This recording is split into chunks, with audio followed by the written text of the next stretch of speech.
बोलो गणेश महाराज की जय। गणेश जी, जिन्हें गणपति बप्पा के नाम से भी जाना जाता है, हिंदू धर्म में प्रमुख देवता है। वे बुद्धि, समृद्धि और विघ्नहर्ता के रूप में पूजे जाते हैं। उनकी पूजा विशेष रूप से गणेश चतुर्थी के अवसर पर की जाती है। उनकी कथा प्राचीन हिंदू शास्त्रों और पुराणों में विशेष रूप से वर्णित है। जन्म की कथा। गणेश जी का जन्म एक अत्यंत रोचक और रहस्यमय घटना के साथ जुड़ा हुआ है। एक कथा के अनुसार माता पार्वती ने एक दिन अपने शरीर के उपटन से मिट्टी उठाकर एक मानव आकृति बनाई। जब पार्वती स्नान करने गईं, तो उन्होंने इस आकृति को जीवन प्रदान किया और उसे द्वारपाल बना दिया। उन्होंने उस बालक को आदेश दिया कि वह किसी को भी अंदर न आने दे। इसी बीच भगवान शिव, जो माता पार्वती के पति थे, वहां आए और द्वारपाल गणेश जी ने उन्हें अंदर जाने से रोक दिया। भगवान शिव को यह अपमान सहन नहीं हुआ और गुस्से में उन्होंने अपने त्रिशूल से उस बालक का सिर काट दिया। जब माता पार्वती ने यह देखा तो वे बहुत दुखी हो गई और भगवान शिव से अपने पुत्र को वापस जीवित करने की प्रार्थना की। शिव जी ने तुरंत अपने गणों को आदेश दिया कि वे किसी जीवित प्राणी के सिर को लाकर गणेश के शरीर पर लगाएं। सबसे पहले उन्हें एक हाथी का सिर मिला और उन्होंने उसे गणेश के शरीर पर लगाकर उन्हें जीवन दान दिया। इस प्रकार गणेश जी का जन्म हुआ और उन्हें हाथी के सिर के साथ पहचान मिली। गणपति का प्रमुख नाम और स्वरूप। गणेश जी के कई नाम और स्वरूप हैं। उनका सबसे प्रमुख नाम गणपति है, जिसका अर्थ है गणों के स्वामी। गण का अर्थ है शिव जी के गण या भक्त। गणेश जी की मूर्ति में उन्हें एक हाथी के सिर और मानव शरीर के रूप में दिखाया जाता है। उनका एक दांत टूटा हुआ होता है और वे अपनी 4 भुजाओं में विभिन्न वस्त्र धारण किए रहते हैं। एक हाथ में वे अंकुश मतलब हाथी को नियंत्रित करने वाला उपकरण रखते हैं, दूसरे में पाश यानी कि रस्सी और तीसरे में मोदक यानी लड्डू का पात्र। चौथे हाथ से वे आशीर्वाद की मुद्रा में रहते हैं। उनके वाहन के रूप में एक चूहा यानी मूषक होता है, जिसे वे बहुत प्रिय मानते हैं। एकदंत की कथा।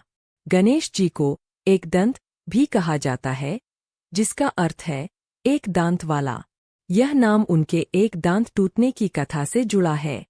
एक प्राचीन कथा के अनुसार महर्षि वेदव्यास ने महाभारत की रचना के लिए गणेश जी से सहायता मांगी थी। उन्होंने कहा कि वे महाभारत की कथा को लिखने के लिए गणेश जी को अपनी लेखनी बनाने के लिए कहेंगे और गणेश जी बिना रुके महाभारत लिखेंगे। गणेश जी ने सहमति दे दी, लेकिन उन्होंने एक शर्त रखी कि वे तभी लिखेंगे जब महर्षि बिना रुके कथा सुनाएंगे। वेदव्यास जी ने भी यह शर्त स्वीकार कर ली, लेकिन एक समय ऐसा आया जब गणेश जी की लेखनी टूट गई। इसके बाद उन्होंने अपना एक दांत तोड़कर लेखनी के रूप में इस्तेमाल किया और महाभारत की कथा को पूरा किया। इस प्रकार उन्हें एकदंत कहा जाने लगा। गणेश जी और मूषक की कथा। गणेश जी का वाहन एक छोटा सा चूहा मूषक है। मूषक से गणेश जी की पहली मुलाकात बहुत रोचक थी। एक दिन एक शक्तिशाली असुर जिसका नाम था गजमुखासुर ने पूरे ब्रह्मांड में आतंक मचाना शुरू कर दिया। वह असुर बहुत ही बलशाली और बुद्धिमान था। उसने गणेश जी से युद्ध करना चाहा, लेकिन गणेश जी की बुद्धि और शक्ति के आगे उसकी एक न चली। गणेश जी ने अपनी शक्ति से उसे एक छोटे चूहे में बदल दिया और उसे अपना वाहन बना लिया। चूहा गणेश जी के समर्पण में बदल गया और तब से वह उनके साथ रहने लगा। इस चूहे को मूषक के नाम से जाना जाता है और इसे प्रतीकात्मक रूप से मान्यता दी गई है कि गणेश जी हर विघ्न और बाधा को समाप्त कर देते हैं, चाहे वह कितनी भी छोटी या बड़ी हो। गणेश जी के प्रमुख पर्व। गणेश चतुर्थी। गणेश जी का सबसे प्रमुख पर्व गणेश चतुर्थी है, जो भाद्रपद मास की शुक्ल पक्ष की चतुर्थी को मनाया जाता है। यह उत्सव विशेष रूप से महाराष्ट्र और दक्षिण भारत में धूमधाम से मनाया जाता है। इस दिन लोग गणेश जी की मूर्ति को अपने घरों और पंडालों में स्थापित करते हैं और उनकी पूजा अर्चना करते हैं। यह उत्सव 10 दिनों तक चलता है। जिसके बाद गणेश जी की मूर्ति को नदी या समुद्र में विसर्जित किया जाता है। गणेश चतुर्थी के दौरान लोग गणेश जी को मोदक, लड्डू और अन्य प्रसाद अर्पित करते हैं। इस समय लोग गणेश जी से अपने जीवन की सभी बाधाओं को दूर करने की प्रार्थना करते हैं और उनके आशीर्वाद से समृद्धि और शांति की कामना करते हैं। गणेश जी का महत्व। गणेश जी को विघ्नहर्ता कहा जाता है, जिसका अर्थ है विघ्नों को हरने वाला। लोग किसी भी शुभ कार्य की शुरुआत में सबसे पहले गणेश जी की पूजा करते हैं ताकि उनके जीवन में कोई बाधा न आए। विवाह, गृह प्रवेश, व्यापार आरंभ या किसी नए कार्य की शुरुआत में गणेश जी की पूजा की जाती है। उनकी पूजा सिर्फ भारत में ही नहीं बल्कि विश्व भर में की जाती है। भारतीय संस्कृति में गणेश जी का स्थान अत्यंत महत्वपूर्ण है और वे हर व्यक्ति के जीवन में सकारात्मकता और सफलता का प्रतीक माने जाते हैं। वे एक आदर्श देवता है जो हमें सिखाते हैं कि ज्ञान, धैर्य और परिश्रम से हर मुश्किल को पार किया जा सकता है। गणेश जी की जीवन कथा हमें सिखाती है कि किसी भी बाधा या कठिनाई से घबराना नहीं चाहिए, बल्कि उसे धैर्य, बुद्धि और सकारात्मक दृष्टिकोण से हल करना चाहिए। उनका जीवन प्रेरणादायक है और वे हर व्यक्ति को यह सिखाते हैं कि जीवन में हर चुनौती का सामना साहस और विवेक से किया जा सकता है। गणेश जी का आशीर्वाद हमेशा उनके भक्तों के साथ होता है और वे अपने भक्तों की हर मुश्किल को हर लेते हैं। गणपति बप्पा मोरया। कार्तिकेय और गणेश जी की प्रतियोगिता। एक दिन भगवान शिव और माता पार्वती के दोनों पुत्र गणेश और कार्तिकेय आपस में बहस कर रहे थे कि उनमें से कौन सबसे श्रेष्ठ और अधिक बुद्धिमान है। शिव और पार्वती ने उनके बीच इस प्रश्न का समाधान निकालने के लिए एक प्रतियोगिता रखी। उन्होंने कहा कि जो भी तीनों लोकों, स्वर्ग, पृथ्वी और पाताल की परिक्रमा सबसे पहले करेगा, वही विजेता होगा। कार्तिकेय अपने तेज गति वाले वाहन मोर पर सवार होकर तीनों लोकों की परिक्रमा करने निकल पड़े। लेकिन गणेश जी का वाहन तो एक छोटा सा चूहा था, जिससे तेज गति से यात्रा करना संभव नहीं था। परंतु गणेश जी अपनी बुद्धि से काम लेने के लिए जाने जाते हैं। उन्होंने तीनों लोकों की परिक्रमा करने के बजाय अपने माता पिता, शिव और पार्वती की परिक्रमा की। जब उनसे इसका कारण पूछा गया, तो गणेश जी ने उत्तर दिया कि माता पिता ही संपूर्ण ब्रह्मांड के प्रतीक है, इसलिए उनकी परिक्रमा करना तीनों लोकों की परिक्रमा करने के समान है। इस प्रकार गणेश जी अपनी बुद्धिमानी और सरलता के कारण इस प्रतियोगिता के विजेता घोषित हुए। यह कथा हमें सिखाती है कि शारीरिक शक्ति से अधिक मानसिक और बौद्धिक शक्ति महत्वपूर्ण होती है। सही सोच और बुद्धि से बड़ी चुनौती को आसानी से पार किया जा सकता है। गणेश जी और चंद्रमा का श्राप। एक अन्य प्राचीन कथा के अनुसार एक बार गणेश चतुर्थी के दिन गणेश जी को चंद्रमा ने देखकर हंस दिया।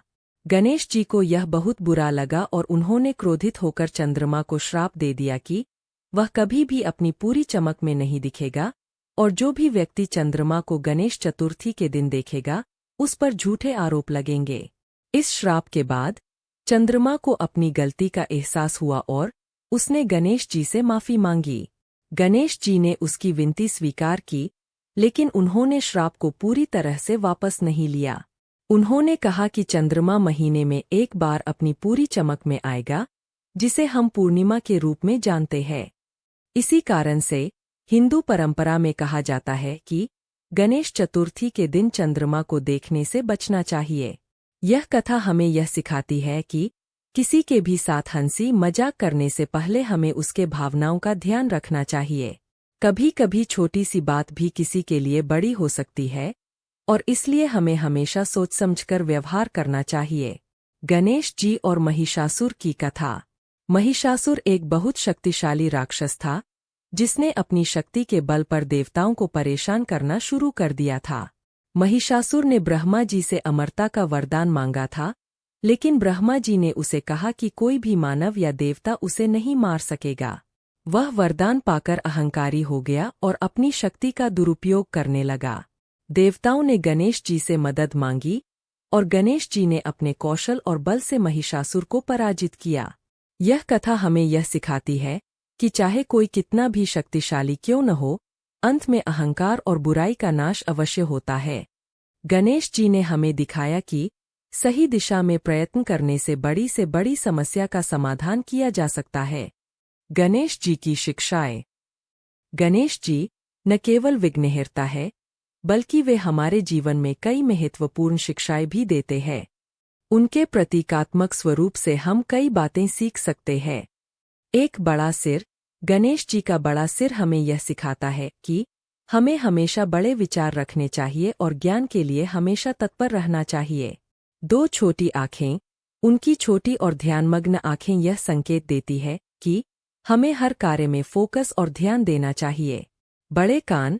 गणेश जी के बड़े कान हमें यह सिखाते हैं कि हमें दूसरों की बातों को ध्यान से सुनना चाहिए। सुनने की कला हमें ज्ञान और समझ देती है। मूषक वाहन।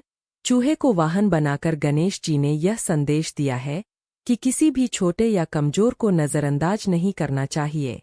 कभी कभी सबसे छोटी चीजें भी हमारे जीवन में महत्वपूर्ण हो सकती है। एक दांत। गणेश जी का टूटा हुआ एक दांत यह सिखाता है कि हमें अपने जीवन में किसी भी कमी या असफलता से घबराना नहीं चाहिए। जीवन में आगे बढ़ने के लिए हमें हमेशा सकारात्मक रहना चाहिए। गणेश जी की उपासना।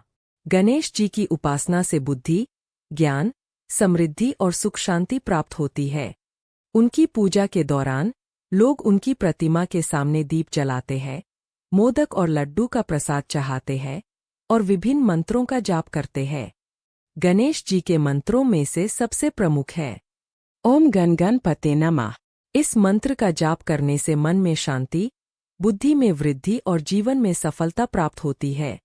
गणेश जी को प्रसन्न करना बहुत ही सरल है और वे अपने भक्तों की प्रार्थनाओं को तुरंत सुनते हैं।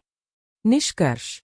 गणेश जी की कथा हमें यह सिखाती है कि जीवन में किसी भी बाधा का सामना धैर्य, समझदारी और सकारात्मक दृष्टिकोण से किया जा सकता है। वे हमारे जीवन के प्रत्येक पहलू में महत्वपूर्ण भूमिका निभाते हैं, चाहे वह ज्ञान की प्राप्ति हो, विघ्नों का सामना करना हो या सफलता की ओर बढ़ना हो। गणेश जी का जीवन हमें प्रेरित करता है कि हम हर चुनौती को साहस और बुद्धि के साथ सामना करें और अपने जीवन में सदैव सकारात्मक रहें। गणपति बप्पा मोरया। गणेश जी की जीवन कथा के और भी कई प्रसंग और कहानियां हैं जो हमें उनके चरित्र की गहराई और उनके ज्ञान का परिचय देती है। इनमें से कुछ प्रमुख कथाएं और पहलुओं पर हम आगे विचार करेंगे। दोस्तों, लाइक, शेयर और सब्सक्राइब करना न भूलिएगा। धन्यवाद। गणपति बप्पा मोरया।